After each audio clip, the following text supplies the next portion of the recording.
Hey everyone, this week I want to talk about the importance of being invulnerable. I'm just kidding, and that's really a joke, because there's tremendous strength in being vulnerable. And this week I'm going to talk about the benefits of showing that you don't have all the answers and it's okay. This is your morning boost. Let's go.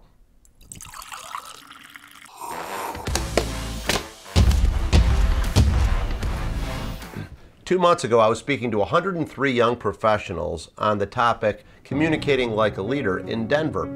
Now, this is a multi-billion-dollar company, and these folks are very, very impressive. Many of them are from top universities around the country. This was a 3.5-hour program. Therefore, it was critical that I set the proper tone right out of the gates. So I showed them these 2 slides.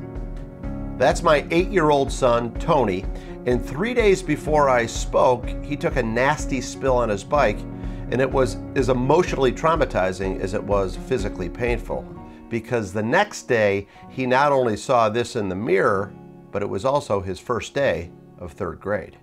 So why did I show these pictures to 103 strangers, and why am I showing them to you right now?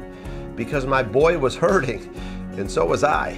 You know, even as recent as 5 years ago, I might have kept a stiff upper lip and ignored all of that.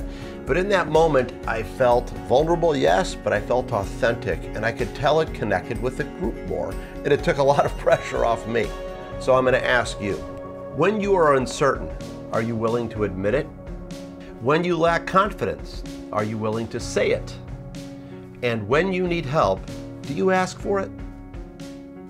Jim Collins, the author of Good to Great, said the 3 most important words a leader can use are, I don't know.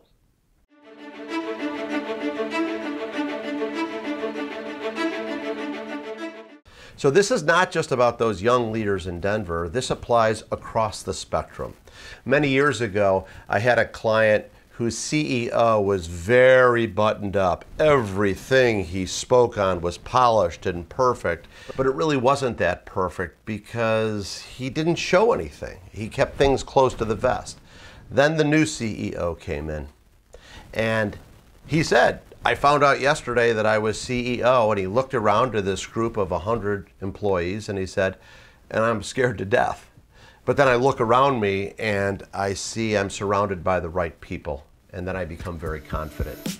In that moment, his followership went through the roof. Where the other guy, who was very buttoned up, didn't really have a whole lot of followership because he didn't connect with people. So this week, all I want you to do is reflect on those 3 questions. When you are uncertain, are you willing to admit it? When you lack confidence, are you willing to say it? And when you need help, are you willing to ask for it? Oh, and in case you're wondering how my son Tony turned out, let's show a picture of him, shall we? Ah, the healing power of being vulnerable. Actually, that's kind of creepy. Can we show the real picture of him now? Now there's my blue-eyed boy.